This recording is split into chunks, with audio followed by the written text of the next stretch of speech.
आज तृतीय अध्याय जो है माँ के नवरात्रि व्रत में सुबह का पाठ में तृतीय अध्याय होना है। यह तृतीय अध्याय का पाठ सुनने और श्रवण करने वाले पढ़ने वाले का सारा कष्ट हरण होता है और उनको निश्चित विजय प्राप्त होती है। आपको मैं हिंदी में तृतीय अध्याय का वर्णन सुनाता हूँ, संस्कृत भी पढ़ता हूँ। जगदम्बिका के श्री अंगों की शोभा सहस्त्रों उदित होते हुए सूर्यों के तुल्य हैं। उनके रक्त वर्ण की साड़ी के साथ गले में मुंडमाला सुशोभित हो रही है। दोनों स्तर उनके रक्त चंदनार्चित है। उनके कर कमलों में जपमाला, विद्या, अभय तथा वर नामक के 4 मुद्राएं शोभा पा रही है। उनके मुख कमल त्रिनेत्रों से युक्त होकर शोभायमान हो रहे हैं। मस्तक पर रत्न जड़ित मुकुट के साथ ही चंद्रमा भी विराजमान है। वे स्वयं कमलासन पर आसीन हैं। ऐसी देवी को मैं भक्ति युक्त चित्त से नमस्कार करता हूँ।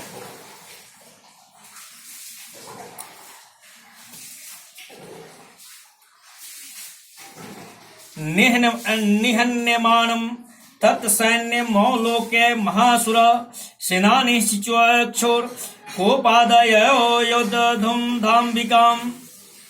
ऋषि ने कहा, इस प्रकार दानवी सेना का संहार होते हुए देखकर सेनापति शिक्षुर क्रोधित होकर अंबिका देवी से युद्ध करने के लिए उनके सन्मुख आया। सदेवी सर्वेषु सदेवी सर्वेर्षेण ववर्षं समरेऽसुर यथा मेरु गिरे श्रृंगम तोय वर्षेण तोयदा।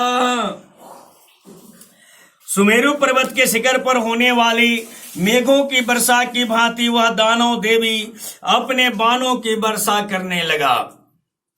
तत्सक्त्वा ततो देवी लीलयो स्रोत्क्राण जघान तुर्गाण वर्णंतारम चयोवाजी नाम। तत्पश्चात देवी ने अपने बाणों से उसके वान समूहों को अनायास ही व नष्ट करके उसके सारथी और रंग के घोड़ों को मार डाला।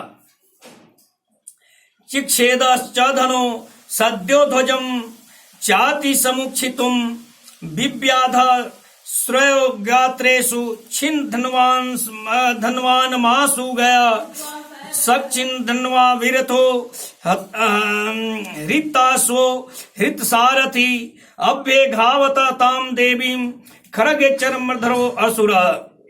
इसके साथ ही उसके धनुष तथा ध्वजा को भी काट कर फेंक दिया। धनुष के कट जाने पर उसके समस्त अंगों को अपने बाणों से छेद डाला। आपने धनुष, रथ, घोड़े और सारथी के नष्ट हो जाने से वह दानव अपनी तलवार और बाल को लेकर देवी की ओर झपटा। सिंह माहत्य खरगेन तीक्ष्ण धारेण मूर्धनि आज धान भूजे सभ्ये देवी मप्यति वेगवान तस्या खरगो भुजम प्रापय पफाल नृपनंदन ततो जग्राह सुलम स कुपाद्रुलोचना। उसने तेज धार वाली तलवार से सिंह के मस्तक पर आघात करके देवी की बाईं भुजा में अत्यंत वेग से प्रहार किया। राजन, देवी की बाह के स्पर्श से वह तलवार भग्न हो गई, यानी टूट गई। अपना प्रहार निष्फल होते देखकर उस राक्षस ने क्रोध से रक्त नेत्र करके हाथों में शूल उठाया। चिक्षेपास्त्र तथास्तक्तो भद्रकाल्या महासुर जाज्वल्यमानम तेजोवी रवि बिंब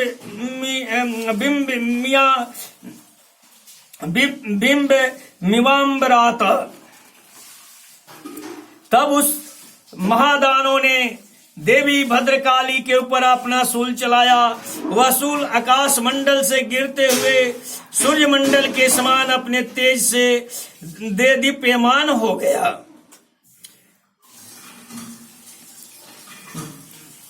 दृष्ट्वा तदा मत्तच्छूलम देवी शूलममुञ्चत तच्छूलम सत्तधा तेनम नितम स च महासुरा हते तस्मिना महावीर्ये महिष्य चमुपतो।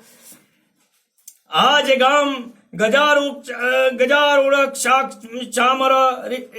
चामर स्त्री दशार्दना बड़े वेग से शूल को अपनी ओर आते देखकर प्रत्युत्तर में देवी ने भी अपना शूल चलाया। देवी के शूल के प्रहार से दानव शूल के सैकड़ों खंड हो गए। साथ ही उस शूल के द्वारा महाबली सेनापति चिक्षुर का प्राणांत हो गया। महिषासुर के महावीर सेनानायक चिक्षुर के बद्योपरांत देवताओं का पिरक चामर नामक राक्षस हाथी पर सवार होकर लड़ने के लिए आया। सोयपि शक्तिम मुमोचात दिव्यास्तांबिकाद्वत्तम हुंकार विहताम भूमौ पात्यामास निष्प्रभाम भग्नाम शक्तिम निप्तिताम दृष्ट्वा क्रोध समन्विता चिक्षेप चाम्रशूलम बाणस्तदपि साक्षिंता। उसने आते ही देवी पर शक्ति का घात किया, परंतु जगदम्बिका ने उसे केवल ओंकार मात्र से ही घायल एवं निष्प्रभ करके तत्क्षण भूमि पर सुला दिया। अपनी खंडित शक्ति को देखकर चामर परम कुपित हुआ। क्रोध में भरकर उसने शूल का वार किया, किंतु देवी ने उस शूल को अपने बाणों द्वारा काट गिराया। ततः सिंह समुत्पत्य गज कुंभांतरे स्थित बाहुयुधेन युधे तिनोचक्षित्रिदासारिण युधे च मानो तत्सतो तु तत्समानं नागानन मही गतो युधात ते तीसरं बधौ प्राररेति दारुण। इतने में अवसर पाकर देवी का सिंह हाथी के मस्तक पर उछल पड़ा और दानव के साथ बाहु युद्ध करने को उद्यत हुआ। वे दोनों लड़ते लड़ते हाथी से भूमि पर उतर आए और अत्यंत क्रोधित होकर परस्पर प्रचंड प्रहार करते हुए लड़ने लगे। ततो वेगात् खमोत्पत्य निपत्य च मृगारिणा कर प्रहारेण शिरश्चामरस्य पृथक कृतम्। तत्पश्चात देवी का सिंह आकाश की ओर प्रबल वेग से उछल पड़ा और गिरते समय अपने पैने पंजों के प्रहार से चामर का सिर धड़ से भिन्न कर दिया, यानी अलग कर दिया। उद्गश्च रणे देव्या शिला वृक्ष निर्मिता दंत मुष्टित्रयश्चयो करालश्च निपातित देवी कुंदा गदा पातश्चुन्म्यामास चोदत्तम वास्कलम भिंदी पालेन बाणस्त्राग्रम तथांधकम। इसी प्रकार उदग्र दैत्य पत्थरों और वृक्षों की चोट खाकर रणस्थल में देवी के हाथों मारा गया और कराल राक्षस भी दांतों घूसों एवं चामरों की थापरों की मार से भूमि पर गिर पड़ा। गदा के प्रहार से देवी ने उदत नामक राक्षस को चकनाचूर कर दिया। भिंदी पाल से वास्कल एवं बाणों से ताम्र तथा अंधक को जमराज के घर भेज दिया।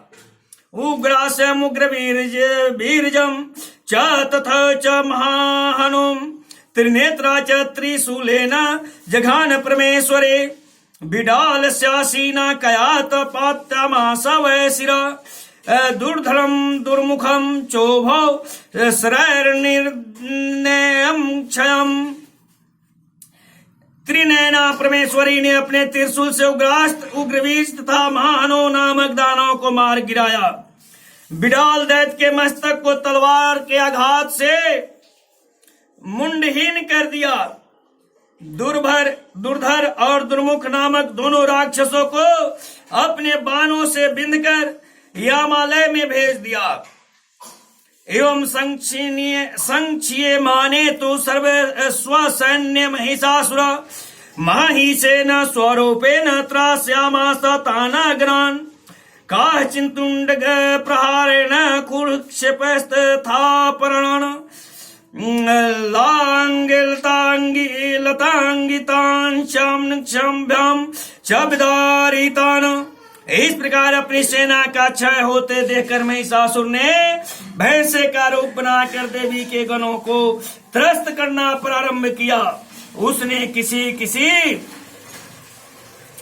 बेग को थूथून से मारकर, किसी पर खूरों के प्रहार से, किसी को पूंछ की चोट से और कुछ को अपने सींगों से विदीर्ण कर दिया। वेगेन कांचित परात्रादेन ब्रह्मणेन च निश्वास पौनेन अंतान पात्यामास भूतले। खोजगणों के प्रबल वेग से किसी को सिंहनाद के द्वारा, किसी को घुमाकर और कितनों को अपने निश्वास वायु के झोंके से भूमि पर गिरा दिया। निपात्य प्रमथानिकं धावत स्वयसुर सिंहं हन्तुं महादेव्या कोपं चक्रे ततो अंबिका स्वयपि कोपान महावीर्यं खुक्षुन्महितल श्रृंगाभ्याम प्रपतानुचंक्षेप च ननाद च। इस प्रकार गणों की सेना को तीतर बीतर करके वह राक्षस भगवती के सिंह को मारने के लिए वेग से झपट पड़ा। इससे महामाया को अतीव क्रोध उत्पन्न हुआ। उधर महाबलशाली महिषासुर भी क्रोध होकर भूमि को अपने खूरों से खोदने लगा और अपने सिंगों से उठा कर बड़े बड़े पर्वतों को फेंककर गर्जन करने लगा। वेग भ्रमण भिक्षुक्न मही तस्य वशीयर्तः लांगुलेनः चावधि प्लावयामास सर्वतः धृत श्रृंग विभिन्नाक्ष खंडम खंडम युद्धना श्वास नीलास्ता सत्सो नीपेतुन भसो या चला। उसके वेग से घुमाने के कारण पृथ्वी अत्यंत क्षुभित होकर फटने सी लगी। उसकी पूंछ से टकराकर सागर पृथ्वी को जलमग्न करने लगा। हिलते हुए सींगों के प्रहार से बादलों के समूह छिन्न भिन्न हो गए।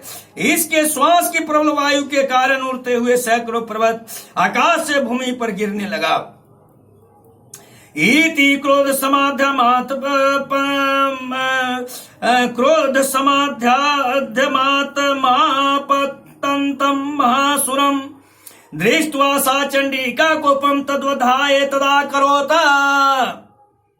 उस महादानव के क्रोध की मुद्रा का अपनी ओर लक्ष्य देखकर चंडिका देवी ने भी उसको मारने के लिए उस पर महान क्रोध प्रकट किया। सा क्षिप्त्वा तस्य वैपासं ते बबंध महासुरम तत्याज महिषं रूपम स्वपि बधो महामृधे। सर्वप्रथम देवी ने अपना पास फेंकर उस महाबली असुर को बांध लिया। उस महारण स्थल में बंध जाने पर उस राक्षस राज ने भी अपने बनावटी महेश स्वरूप का परित्याग कर दिया। तथा सिंहो भवत सद्यो यावत तस्यांबिका शिर छिनक्ति तत्पुरुषा खरगेण दृश्यंत तत्तवासु पुरुषम देवी चिक्षेद सायके तस्खरंगे चर्मणा सार्ध तथा स्वयं महाराज महागज। तुरंत ही वह दैत्य मायावी सिंह के रूप में देवी के सामने आ गया। ऐसी स्थिति में जैसे अंबिका ने उसका सिर छेदन करना चाहा, तेवही वह राक्षस खड्गधारी पुरुष वेश में दिखाई पड़ने लगा। देवी ने तत्काल ही बाण वृष्टि करके ढाल और तलवार के सहित उस महिषासुर को भेद दिया। तब वह मायावी राक्षस गजराज के रूप में परिवर्तित हो गया। करेण च महाशयं तचकर्ष जगर्जा च कर्षतस्तु करम देवी खड्गेन निरीकृत ततो महासूरो भूयो महिषं वपुरा स्थित तथा क्षोभ्यामासं त्रैलोक्यं सचराचरम्। गजराज के भेष में वह राक्षस अपने सुंड में से देवी के